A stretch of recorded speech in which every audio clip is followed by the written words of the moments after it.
Nas. What made you go with the title Hip Hop is Dead? Hip Hop is Dead is a title that I knew, like, when you looked at the state of the game and you looked at, how much of a fan I am, what's a better thing to do than create a movement within itself? So you don't need millions of marketing dollars for it or nothing like that. You just make a title about hip-hop and then watch hip-hop people respond, because it's someone like myself, they know I'm going to have something interesting to say. And a lot of people got it twisted like I'm big-headed or that I'm mad at the South or I'm this or that, and that's not nowhere near what it's about. It's like, it just shows you how dead it is that somebody would even think that, you know what I'm saying? It's like hip-hop is everything. So let's have the conversation, you know what I'm saying? And then when you look at where I'm from, New York City, you know what I'm saying, rappers dissing each other, trying to get the crown and all of that, you know what I'm saying? You see people like me and Jay, two leaders of rap, who had our thing, shake hands and do business.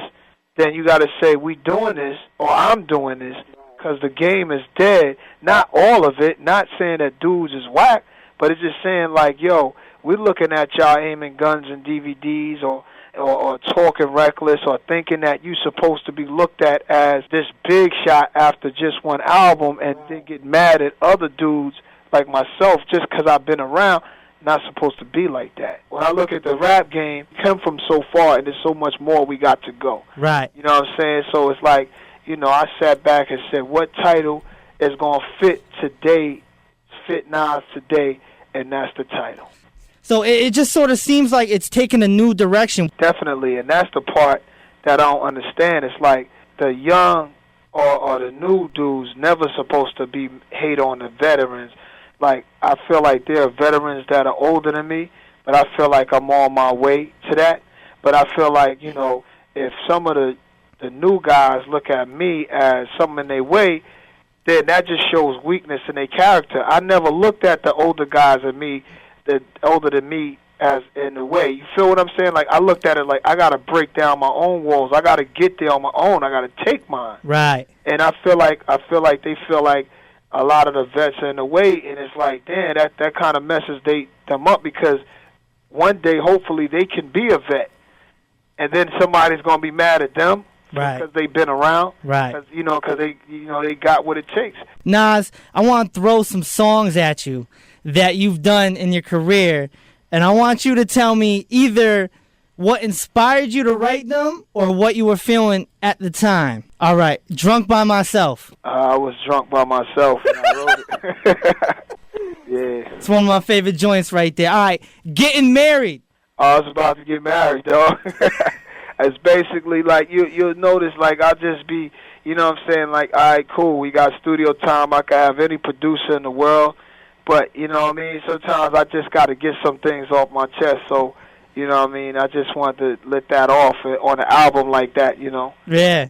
All right, what about The Poison? What goes around comes around.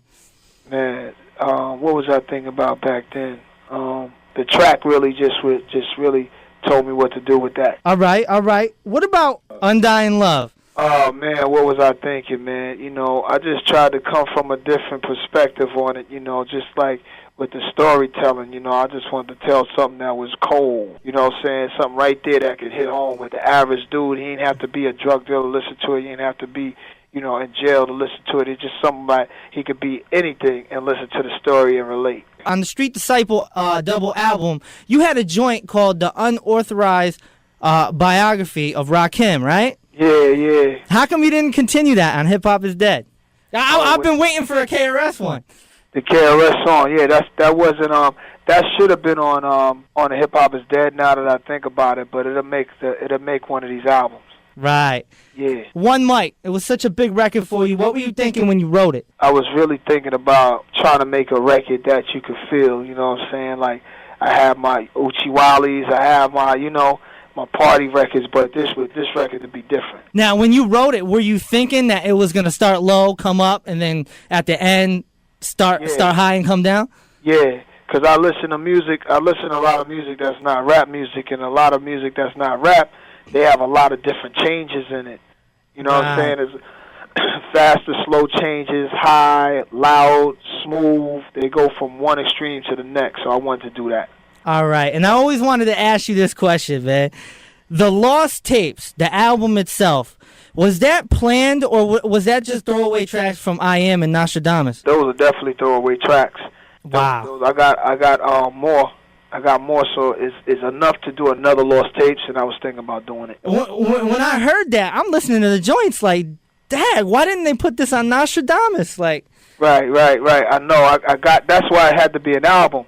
So I just wanted. I didn't want those songs never be heard. They had to come out. So I just put them out. Hey, if my vote matters, I would like to see Lost Tapes too. Yeah, that might happen. I never know if I'm gonna run into you again. I'm just gonna tell you my idea. I would love to see an album with Nas, Jay-Z, and Eminem. Is that possible? You know what? In a perfect world, I would like to do all kinds of, like, I love Scarface and, you know, a lot of different artists. I'd like to see a lot of different things happen.